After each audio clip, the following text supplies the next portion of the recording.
नमस्कार साथियों, आप लोगों का स्वागत है हमारे YouTube channel CG patient CG Vyapam पर। दोस्तों, आज कुछ महत्वपूर्ण प्रश्न लेकर आया गया है जो कि भारत के प्रमुख उद्योग और कारखानों से संबंधित है। इस टॉपिक में से 30 से 40 महत्वपूर्ण प्रश्न है दोस्तों आपके बीच में लाया गया है। यह बहुत ही ज़्यादा महत्वपूर्ण है दोस्तों। इसमें से जितने भी प्रश्न पूछे गए हैं सीजीपीएससी और सीजी व्यापम के, तो उन सभी प्रश्नों को है वो लाया गया। तो इस वीडियो को लास्ट तक जरूर देखिएगा और साथ में ज़्यादा से ज़्यादा लोगों तक शेयर करिएगा। जितने भी नए दोस्त हमारे इस वीडियो को पहले बार देख रहे होंगे वो हमारे चैनल को जरूर सब्सक्राइब कर लेना, साथ में बेल आइकन को भी प्रेस कर लेना ताकि आप लोगों को नोटिफिकेशन के माध्यम से वीडियो है वो मिलता रहे। और इसका पीडीएफ प्राप्त करने के लिए दोस्तों हमारे टेलीग्राम चैनल एकलव्य साहू जी के टेलीग्राम चैनल है वो डिस्क्रिप्शन बॉक्स में दे दिया गया है, पिन कर दिया गया है। तो आप वहां से जुड़कर हमारे टेलीग्राम चैनल से जुड़ सकते हैं और इसका पीडीएफ है वो प्राप्त कर सकते हैं। तो चलिए दोस्तों, बिना किसी देरी के आपके बीच में लाते हैं पहला प्रश्न। तो पहला प्रश्न बोलता है दोस्तों, निम्नलिखित नाभिकीय संयंत्रों पर विचार करना है। यहाँ पर कुछ नाभिकीय संयंत्र के नाम दिया गया दोस्तों और उसमें से आपको बताना है कि कौन सा नाभिकीय संयंत्र था जिसको 2011 में पूर्ण रूप से बंद कर दिया गया था। तो यहाँ पर देखिए, जो ऑप्शन पहला में दिया है अप्सरा दिया है, साइरस दिया है, जर्लिन दिया है और पूर्णिमा दिया है। ये नाभिकीय संयंत्र है। इसमें से कौन है जो भारत के है ना, जिनको पूर्ण तरीका से है वो बंद कर दिया गया था। तो यहाँ पर देखिए, जो आपका ऑप्शन 2 है ना, साइरस, इनको दोस्तों जो है वो क्या है, 31 दिसंबर है ना 2010 को है वो पूर्ण रूप से है वो बंद कर दिया गया था। कारण क्या था कि जब मनमोहन सिंह हमारे भारत के प्रधानमंत्री थे उस टाइम 2011 में, और अमेरिका के जो राष्ट्रपति थे जॉर्ज डब्ल्यू बुश, उनके बीच में परमाणु समझौता हुआ जिसके तहत है यहाँ पर है इनमें से बहुत सारा जो उपयोग है वो प्लूटोनियम के निर्माण के लिए है वो किया जा रहा था, जो कि क्या है, तो जो कि है क्या, अपन उसको बंद करने के लिए है क्योंकि इसका उपयोग है वो नहीं कर सकते, कोई भी परमाणु रिएक्टर है वो नहीं कर सकते थे, है ना। इसके वजह से क्या है, इसको बंद कर दिया गया था। भारत और अमेरिका के जो परमाणु समझौता है उनके अनुसार से इनको 31 दिसंबर 2010 को है वो बंद कर देते। तो इस प्रकार से आपका आंसर आ जाएगा बी है वो बिल्कुल सही हो जाएगा, केवल एक। चलिए अगला प्रश्न की ओर है वो बढ़ते हैं। अगला प्रश्न है बहुत ही महत्वपूर्ण प्रश्न है दोस्तों, भारत में निम्नलिखित में से कौन सा इस्पात संयंत्र जर्मनी के सहयोग से स्थापित किया गया था? भिलाई, सलीम, राउरकेला, बोकारो और दुर्गापुर। तो यहाँ पर जो इस्पात संयंत्र है दोस्तों वो उसमें से आपको बताना है जर्मनी के सहयोग से है वो किसका स्थापना किया गया था। तो इसका जो करेक्ट आंसर हो जाएगा दोस्तों वो हो जाएगा आपका ऑप्शन सी, बिल्कुल करेक्ट हो जाएगा। राउरकेला जो इस्पात संयंत्र है दोस्तों वो जर्मनी के सहयोग से है वो बनाया गया था। यह दोस्तों आपका उड़ीसा राज्य में क्या है स्थित है। राउरकेला जो इस्पात संयंत्र है वो उड़ीसा राज्य में क्या है स्थित है, और इसकी जो स्थापना है द्वितीय पंचवर्षीय योजना काल में जर्मनी के सहयोग से है वो किया गया था, है ना। तो इसको ध्यान में रखिएगा, बहुत ही महत्वपूर्ण प्रश्न है। चलिए अगला प्रश्न की ओर है वो बढ़ते हैं। अगला प्रश्न है, निम्नलिखित में से किस उद्योग में माइका का उपयोग किया जाता है? तो यहाँ पर जो माइका है दोस्तों उसका उपयोग किस उद्योग क्षेत्र में किया जाता है? लोहा तथा इस्पात उद्योग में, ग्लास तथा पॉटर उद्योग में, बिजली उद्योग में या फिर रबर उद्योग में। तो इसका जो करेक्ट आंसर है दोस्तों वो हो जाएगा आपका ऑप्शन सी है वो बिल्कुल सही हो जाएगा। बिजली उद्योग है दोस्तों, वहां पर है आपका जो माइका है उनका उपयोग है वो किया जाता है। माइका दोस्तों क्या होता है, विद्युत का कुचालक होता है, जिसकी वजह से यहाँ पर है बिजली उद्योग में है इनके उपयोग है वो किया जाता है। चलिए अगला प्रश्न की ओर है वो बढ़ते हैं। अगला प्रश्न है यहाँ पर चौथा नंबर का प्रश्न है, निम्नलिखित में से किस स्थान पर लौह इस्पात का उद्योग नहीं है? झरिया में, जमशेदपुर में, दुर्गापुर में, भिलाई में या फिर टाटा नगर में। तो यहाँ पर जो लौह इस्पात है दोस्तों, लौह इस्पात जो कारखाना है उनकी स्थापना है वो कौन से जगह पर है वो नहीं किया गया, इनको बताना है आपको। तो यहाँ पर देखिए दोस्तों, जो आपका ऑप्शन ए है यहाँ पर झरिया दिया गया, यहाँ पर जो कोयला क्षेत्र है ना, ये कोयला क्षेत्र है। तो यही आपका क्या है, पहला ही ऑप्शन है क्या है आपका अलग है ना। बाकी जमशेदपुर में, दुर्गापुर, भिलाई और टाटा नगर यहाँ पर है पूरे इस्पात संयंत्र स्थापित है। तो इस प्रकार से आपका ऑप्शन ए है वो बिल्कुल सही हो जाएगा। झरिया दोस्तों झारखंड में है और यह प्रमुख रूप से क्या है, कोयला उत्पादक क्षेत्र है। और लौह इस्पात संयंत्र में आपका जमशेदपुर आ जाएगा, भिलाई का स्थित बीएचपी प्लांट आ जाएगा, दुर्गापुर है और टाटा नगर है। यहाँ पर पूरा लौह इस्पात संयंत्र उद्योग स्थापित है। लेकिन आपका जो झरिया है ना, झारखंड में है, वहाँ पर है ना, यह झारखंड में वहाँ पर है, यह कोयला उत्पादक क्षेत्र है। चलिए अगला प्रश्न की ओर है वो बढ़ते हैं। अगला प्रश्न है दोस्तों, रेलों की विकास के परिणाम स्वरूप भारत में किस क्षेत्र में विकास को प्रोत्साहन मिला? तो यहाँ पर कौन सा क्षेत्र है दोस्तों, जो रेल का विकास हुआ तब भारत में कौन सा क्षेत्र है उसको प्रोत्साहन है वो मिला था? उद्योगों को, कृषि क्षेत्र को, व्यापार क्षेत्र को, या फिर ये सभी को? तो कौन कौन से क्षेत्र थे दोस्तों जो क्या है, अपन भारत में जब रेलवे है वो आया तो ये सभी है वो आपका बिल्कुल सही हो जाएगा। ऑप्शन डी है वो बिल्कुल सही है, क्योंकि उद्योग के क्षेत्र को भी फायदा हुआ, कृषि के क्षेत्र को भी फायदा और व्यापार के क्षेत्र को भी फायदा हुआ। कारण क्या था कि यहाँ पर जो जितने भी कच्चा पदार्थ है, कच्चा माल है ना, उनके आपूर्ति है वो जल्दी जल्दी से है वो रेल के माध्यम से है वो किया जा सकता था। इस वजह से यह फायदेमंद है वो साबित हुआ था और सभी क्षेत्र में इनके प्रोत्साहन है वो बढ़ते गया था। चलिए अगला प्रश्न की ओर है वो बढ़ते हैं। अगला प्रश्न है, भारत में विद्युत उत्पादन की दृष्टि से बढ़ते क्रम में हिस्सा निम्न अनुसार है? नाभिकीय ऊर्जा, जल विद्युत ऊर्जा, तापीय ऊर्जा या फिर वायु ऊर्जा? तो यहाँ पर दोस्तों इसको आंसर है आपको बताना है। तो यहाँ पर देखिए विद्युत उत्पादन का जो क्षेत्र है उसमें है ना, तो जो इनकी दृष्टि से जो बढ़ते क्रम में है आपको बताना, सबसे पहले कम वाला आ जाएगा, फिर धीरे धीरे है बढ़ते बढ़ते है वो अधिक की ओर है वो चला जाएगा। तो यहाँ पर सबसे कम मात्रा में कौन उत्पादन करता है दोस्तों, उसके बाद फिर उससे ज़्यादा, फिर उससे ज़्यादा, फिर उससे ज़्यादा, तो ये अरेंज है वो करना है। तो सबसे पहले देखिए यहाँ पर जो आपका जो तापीय ऊर्जा है ना, ये यहाँ पर है विद्युत उत्पादन की दृष्टि से है क्या है, तापीय ऊर्जा में है, पहले नंबर पे आ जाएगा। फिर दूसरे नंबर पे आ जाएगा आपका जल विद्युत ऊर्जा से है, जो विद्युत का उत्पादन है वो इस थोड़ा अधिक है कि तापीय ऊर्जा से थोड़ा अधिक है विद्युत का उत्पादन है वो किया जाता है ना। तीसरे नंबर पे आ जाएगा आपका जो वायु ऊर्जा से है विद्युत का उत्पादन है वो इन दोनों से अधिक मात्रा में किया जाता है। और सबसे ज़्यादा मात्रा में जो विद्युत का उत्पादन है दोस्तों वो आपका ऑप्शन ए में है वो नाभिकीय ऊर्जा है वो उसमें से हो जाएगा। तो इस प्रकार से इसका जो क्रम बनेगा दोस्तों वो हो जाएगा 3, 2, 4 और 1। तो यह जो ऑप्शन है दोस्तों वो किस में है, तो यह आपका ऑप्शन बी में है, वो बिल्कुल सही हो जाएगा। सबसे पहले आप तापीय ऊर्जा, फिर जल विद्युत ऊर्जा, फिर वायु ऊर्जा और फिर नाभिकीय ऊर्जा से यहाँ से विद्युत उत्पादन का जो क्रम है वो बन रहा है। चलिए अगला प्रश्न की ओर है वो बढ़ते हैं। अगला प्रश्न है बहुत ही महत्वपूर्ण प्रश्न है ये, मथुरा तेल शोधनशाला की स्थापना कब हुई थी? 1985 में, 1982 में, 1972 में या फिर 1980 में? तो यहाँ पर जो तेल शोधनशाला है दोस्तों है ना, उनकी स्थापना किस वर्ष किया गया था? तो यहाँ पर आपका ऑप्शन सी है वो बिल्कुल सही हो जाएगा।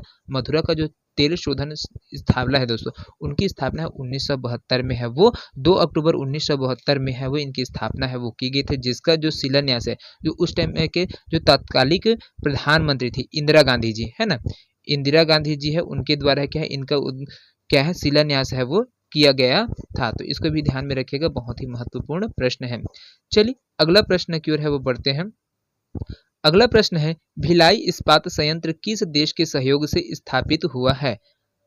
जर्मनी, ब्रिटेन, फ्रांस या फिर सोवियत रूस के सहयोग से? तो यहाँ पर जो भिलाई इस्पात प्लांट है दोस्तों, जिसको बीएसपी है ना, बीएसपी के नाम से है वो जाना, भिलाई स्टील प्लांट के है वो के नाम से है वो जाना जाता है, वो किसके सहयोग से है वो बना था? तो इसका जो करेक्ट आंसर हो जाएगा दोस्तों वो हो जाएगा आपका ऑप्शन डी है, बिल्कुल सही हो जाएगा। सोवियत संघ है दोस्तों, सोवियत रूस है उनके सहयोग से है यहाँ पर बीएचपी का है वो स्थापना है वो किया गया था। भिलाई इस्पात संयंत्र की स्थापना आपका जो द्वितीय पंचवर्षीय योजना है ना, द्वितीय पंचवर्षीय योजना है उनके तहत है वो किया गया था। यहाँ पर जो द्वितीय पंचवर्षीय योजना है वो है ना, वो चल रहा था वो 1955 के बीच में है। यहाँ पर जो 1955 में आपका बीएसपी है उनके क्या किया गया था, स्थापना है वो रूस के सहयोग से की गई था। और इसका जो उत्पादन का जो कार्य है वो प्रारंभ किया गया था 1959 में, 4 साल के बाद है इनमें यहाँ पर है जो विद्युत बोलता हूँ, लौह इस्पात का उत्पादन है वो 1959 में है वो शुरू किया गया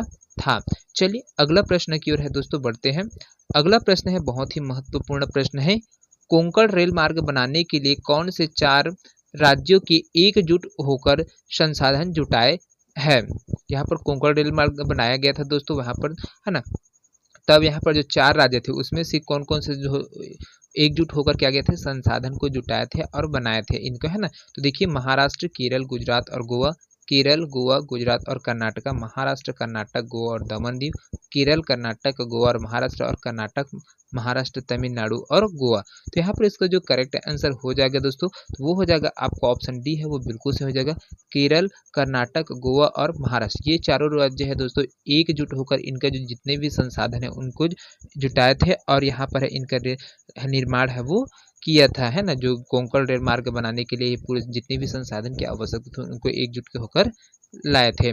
चलिए अगला प्रश्न की ओर है वो बढ़ते हैं। अगला प्रश्न है, रेल के डिब्बे किस स्थान में बनाए जाते हैं, मुंबई में, पूना में, पेराम्बूर में या फिर चेन्नई में। तो यहाँ पर इसका जो करेक्ट आंसर हो जाएगा दोस्तों वो हो जाएगा आपका ऑप्शन सी है वो बिल्कुल सही हो जाएगा। जो रेल का डिब्बा है दोस्तों वो आपका पेराम्बूर है ना, जो कि यहाँ पर है तमिलनाडु में, है ना, तमिलनाडु में यह स्थित है। यहीं से है आपका जो रेल का डिब्बा है उनको है वो बनाया जाता है। चलिए अगला प्रश्न की ओर है वो बढ़ते हैं। अगला प्रश्न है यहाँ पर, राउरकेला स्टील प्लांट कौन से देश के सहयोग से स्थापित किया गया था, रूस के सहयोग से, ऑस्ट्रेलिया के सहयोग से, जर्मनी या फिर संयुक्त राज्य अमेरिका के सहयोग से। तो यहाँ पर जो राउरकेला स्टील प्लांट है दोस्तों वो है आपके जर्मनी के सहयोग से है वो बनाया गया था, है ना। तो इसको ध्यान में रखिएगा, बहुत ही ज़्यादा महत्वपूर्ण है क्योंकि इस समय भी दोस्तों जो द्वितीय पंचवर्षीय योजना है इन्हीं के दौरान है जो आपका जो कारखाना है उसमें आपका बीएसपी है, बीएसपी है ना, यही इसी टाइम में जब है राउरकेला स्टील प्लांट है उनका निर्माण है वो किया गया था, सहयोग से बनाया गया था। तब भी बीएसपी का निर्माण किया गया था। राउरकेला जो उड़ीसा में है उनका जर्मनी के सहयोग से निर्माण किया गया था। और दुर्गापुर है ना, जो दुर्गापुर स्टील प्लांट है दोस्तों यहाँ पर है ना, दुर्गापुर है उनको ब्रिटेन के सहयोग से है वो बनाया गया था। और साथ में जिसको ध्यान में रखिएगा बहुत ही ज़्यादा महत्वपूर्ण, इसमें से आपको एक क्वेश्चन है वो बिल्कुल देखने को मिलेंगे ही मिलेंगे। चलिए अगला प्रश्न की ओर है दोस्तों बढ़ते हैं। अगला प्रश्न है, राउरकेला में किस देश के सहयोग से लौह एवं इस्पात कारखाना लगाया गया था, इंग्लैंड, फ्रांस, जर्मनी या फिर यूएसआर। तो यहाँ पर दोस्तों इसका जो करेक्ट आंसर हो जाएगा वो हो जाएगा आपका ऑप्शन सी बिल्कुल सही हो जाएगा। राउरकेला जो इस्पात संयंत्र है दोस्तों वो जर्मनी के सहयोग से है वो बनाया गया था, है ना। इनका जो निर्माण है वो 1955 में है वो किया गया था। ठीक है, चलिए अगला प्रश्न की ओर है वो बढ़ते हैं। अगला प्रश्न है, निम्नलिखित में से किस स्थान पर स्वतंत्रता के पूर्व लोहा एवं इस्पात उद्योग स्थापित किया गया था। जब भारत है दोस्तों वो स्वतंत्र नहीं हुआ था तो उसके पहले जो इस्पात कारखाना है, उद्योग है ना, उनको स्थापित किया गया था वो कौन सा है, क्या दुर्गापुर है, राउरकेला है, बोकारो है या फिर बर्नपुर है। तो यहाँ पर इसका जो करेक्ट आंसर हो जाएगा दोस्तों वो हो जाएगा आपका ऑप्शन डी है वो बिल्कुल सही हो जाएगा।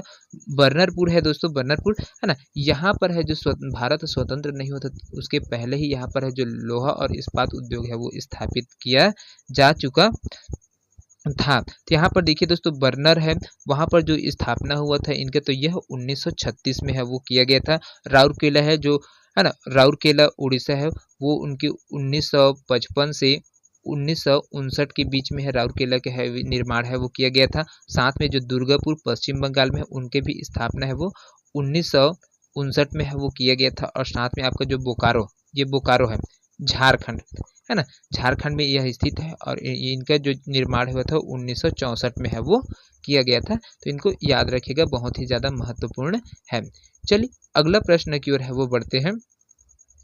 अगला प्रश्न है, निम्न में से कौन सा असम का तेल शोधक कारखाना है, डिगबोई, मनाली, हजीरा या फिर मथुरा। तो यहाँ पर असम का जो तेल शोधक कारखाना है दोस्तों है ना, ऑयल रिफाइनरीज, वो कौन सा है, तो आपका ऑप्शन ए है वो बिल्कुल से हो जाएगा डिगबोई। यहाँ पर जो तेल शोधक है ऑयल रिफाइनरीज कारखाने हैं, जो इंडस्ट्री है वो आपका डिगबोई है जो कि असम राज्य में है वो स्थापित है। यहाँ पर सबसे पुराना इसको दोस्तों ये जो डिगबोई है उसको भारत का सबसे पुराना तेल शोधक कारखाना के नाम से भी है वो जाना जाता है। और यह ब्रह्मपुत्र जो घाटी है ना, वहाँ पर उसी के तीर में असम राज्य में है वो स्थित है, जिसे 1901 में है क्या किया गया था, स्थापित है वो किया गया था। तो इसको भी ध्यान में रखिएगा, बहुत ही ज़्यादा महत्वपूर्ण प्रश्न है। चलिए अगला प्रश्न की ओर है वो बढ़ते हैं। अगला प्रश्न है दोस्तों, निम्नलिखित में से कौन सा भारत का सबसे पुराना पेट्रोलियम शोधक कारखाना है? डिगबोई, बरौनी, विशाखापट्टनम, नूनमाटी या फिर इनमें से कोई नहीं। तो यहाँ पर सबसे भारत का जो सबसे पुराना पेट्रोलियम शोधक कारखाना है दोस्तों, तो वो है आपका ऑप्शन ए बिल्कुल सही है, डिगबोई। चलिए अगला प्रश्न की ओर है वो बढ़ते हैं। अगला प्रश्न है, 1000 मेगावाट बिजली पैदा करने वाला भारत का पहला परमाणु बिजली संयंत्र निम्न में से कौन है? नरोरा, कुंडनकुलम, काकरापारा, कोटा या फिर कैगा। तो यहाँ पर इसका जो करेक्ट आंसर है दोस्तों वो हो जाएगा आपका ऑप्शन बी है, बिल्कुल सही हो जाएगा। जो कुंडनकुलम है दोस्तों वहाँ से है ना, भारत का पहला बिजली संयंत्र था जहाँ से 1000 मेगावाट बिजली है उनका उत्पादन है वो किया जा सकता था। चलिए अगला प्रश्न की ओर है वो बढ़ते हैं। अगला प्रश्न है, भारत का पहला नाभिकीय विद्युत संयंत्र कौन सा है?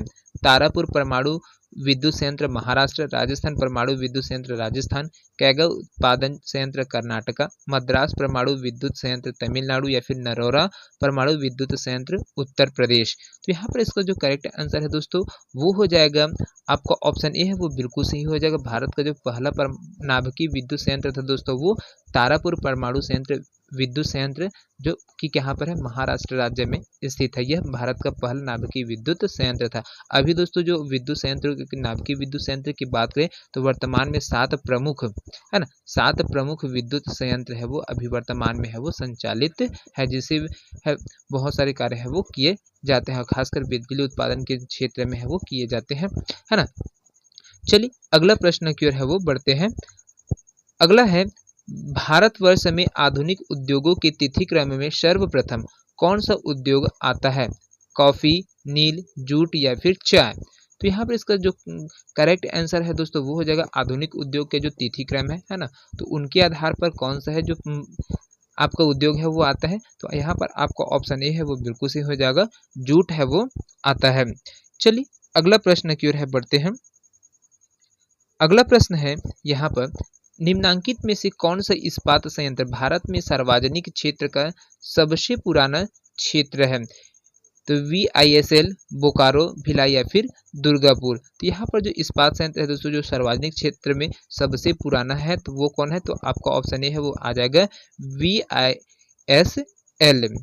चलिए अगला प्रश्न की ओर है वो बढ़ते हैं। अगला प्रश्न है यहाँ पर, 1920 के दशक में भारत में निजी क्षेत्र में कौन सा सबसे बड़ा इस्पात उद्योग स्थापित किया गया?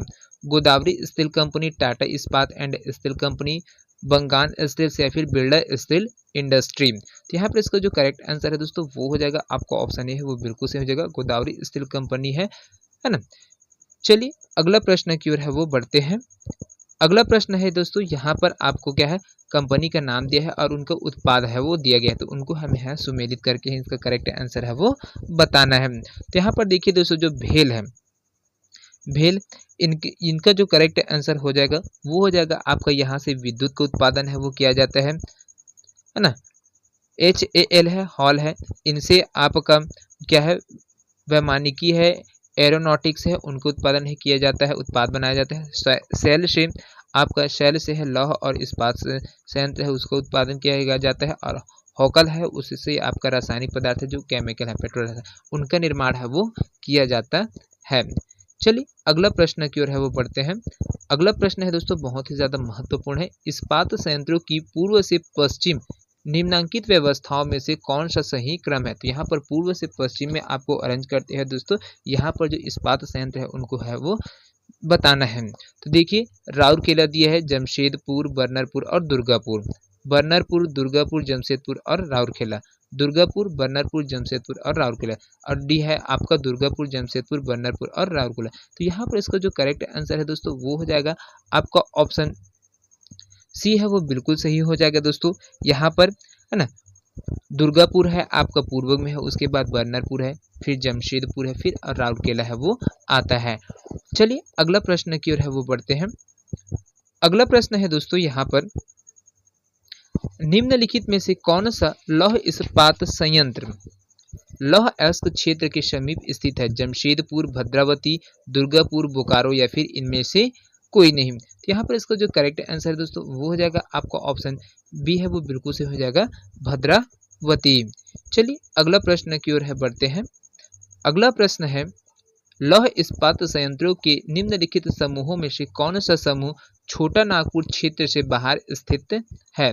भिलाई, बोकारो, राउरकेला, जमशेदपुर, बोकारो, दुर्गापुर, भिलाई, सेलम, भद्रावती, सेलम, भद्रावती, जमशेदपुर या फिर इनमें से कोई नहीं। तो यहाँ पर जो लौह इस्पात क्षेत्र है दोस्तों, जो क्या है आपका छोटा नागपुर क्षेत्र है, उसमें बाहर में क्या है स्थापित है, तो उसमें कौन सा आ जाएगा?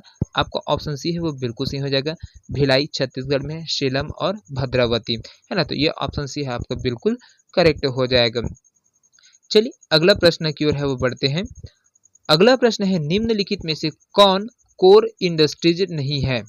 कोयला उद्योग, लौह इस्पात उद्योग, सीमेंट उद्योग या फिर चीनी उद्योग। तो जो कोर इंडस्ट्रीज नहीं है दोस्तों, उसमें से आपका जो चीनी उद्योग है ये बिल्कुल सही हो जाएगा। चीनी उद्योग है वो कोर क्षेत्र के अंतर्गत है, नहीं आता है दोस्तों। बाकी कोयला, लौह इस्पात और सीमेंट उद्योग है कोर इंडस्ट्रीज के अंतर्गत है, वो आते हैं।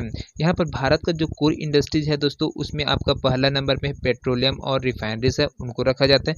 पहला में आपका पेट्रोलियम और रिफाइनरीज है। दूसरे नंबर में आपका विद्युत है वो आ जाता है ना। तीसरे नंबर पे आपका स्टील प्लांट है वो आ जाता है।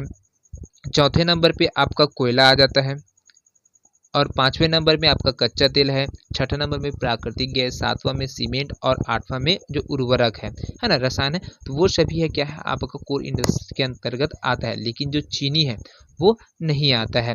तो चलिए अगला प्रश्न की ओर है वो बढ़ते हैं। अगला प्रश्न है दोस्तों यहाँ पर, निम्नलिखित में से किस राज्य में कुल पंजीकृत बड़े और मझोले निर्माण कारखानों की संख्या देश में सर्वाधिक है? महाराष्ट्र, गुजरात, आंध्र प्रदेश या फिर तमिलनाडु। यहाँ पर इसका जो करेक्ट आंसर है दोस्तों वो हो जाएगा दोस्तों आपका ऑप्शन डी है वो बिल्कुल सही हो जाएगा दोस्तों, तमिलनाडु में। चलिए अगला प्रश्न की ओर है वो बढ़ते हैं। अगला प्रश्न है, भारत के औद्योगिक उत्पादन के सूचकांक में कोर सेक्टर के उत्पादों का भार क्या है? 42.27%, 41.27%, 40.27% या फिर 39.27%। यहाँ पर दोस्तों इसका जो करेक्ट आंसर है वो हो जाएगा आपका ऑप्शन सी है, बिल्कुल सही हो जाएगा। 40.27% है वो क्या है आपके सूचकांक है, उसमें कोर सेक्टर के उत्पादों का जो भार है वो था। यह दोस्तों 2022 में है वो पटवारी के एग्जाम है उसमें पूछा गया था, तो उन्हीं से है वो लिया गया है। चलिए अगला प्रश्न की ओर है वो बढ़ते हैं। अगला प्रश्न है यहाँ पर, विनिर्माण उद्योग महत्वपूर्ण है क्योंकि ये द्वितीयक एवं तृतीयक सेवाओं में रोजगार उपलब्ध कराते हैं। तो आपका पहला है वो क्या है दोस्तों, यहाँ पर देखिए केवल एक ही सही है, वो बिल्कुल सही हो जाएगा। यहाँ पर 3 स्टेटमेंट है दिया गया था, उसमें से आपको जो पहला है वो बनाता ना, तो ये पहला ही चीज में स्टेटमेंट सही है, तो इस वजह से आपका पहला है वो बिल्कुल सही हो जाएगा और यहाँ पर दूसरा और तीसरा है वो बिल्कुल गलत हो जाएगा। चलिए अगला प्रश्न की ओर है वो बढ़ते हैं। अगला प्रश्न है यहाँ पर, निम्न में से किसके लिए नाभिकीय ऊर्जा उपयोगी है? फसल सुधार के लिए, खाद्य संरक्षण के लिए, विद्युत उत्पादन के लिए या फिर उपयुक्त सभी के लिए। तो यहाँ पर जो नाभिकीय ऊर्जा उपयोगी है तो दोस्तों किसके लिए है? तो यह विद्युत उत्पादन के लिए सर्वथा उपयोगी है।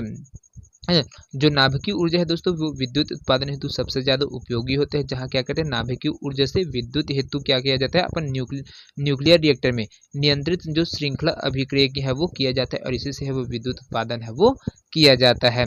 चलिए आज के सेशन का अंतिम प्रश्न है जो कि बहुत ही महत्वपूर्ण है, इनमें से क्या भिन्न है? टिस्को, माल्को, मिस्को या फिर इसको। तो यहाँ पर दोस्तों इसका जो करेक्ट आंसर है दोस्तों वो हो जाएगा आपका ऑप्शन बी है वो बिल्कुल सही हो जाएगा। जो माल्को है दोस्तों इन सभी से है वो भिन्न है। तो दोस्तों ये 30 प्रश्न आप लोगों को कैसे लगा कमेंट करके जरूर बताइएगा। वीडियो पसंद आएगा तो 2 से 3 लोगों तक है दोस्तों प्रत्येक व्यक्ति है वो शेयर अवश्य करेगा। तो मिलते हैं अगले वीडियो में, तब तक के लिए जय हिंद, जय Chhattisgarh. Thank you so much दोस्तों।